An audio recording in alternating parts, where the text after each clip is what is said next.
Tips til Google. I har sikkert søgt en masse gange på Google. Her får I nogle tips til at bruge Google endnu bedre. Her skriver I jeres søgespørgsmål. Det kunne være, hvad spiser isbjørne?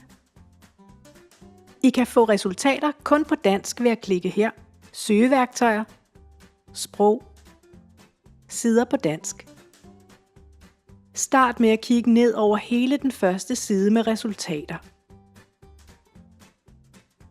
I stedet for at klikke ind på alle hjemmesiderne, så start med at kigge efter, hvordan ord fra jeres søgespørgsmål bliver brugt i de små grå tekster, som hedder manchetten.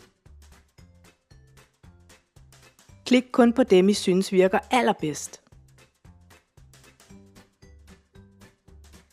Se, her er en annonce.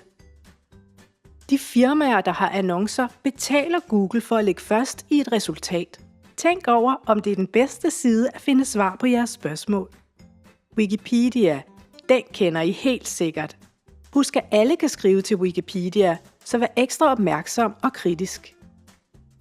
Fakta om isbjørne. 1, 2, 3 fakta.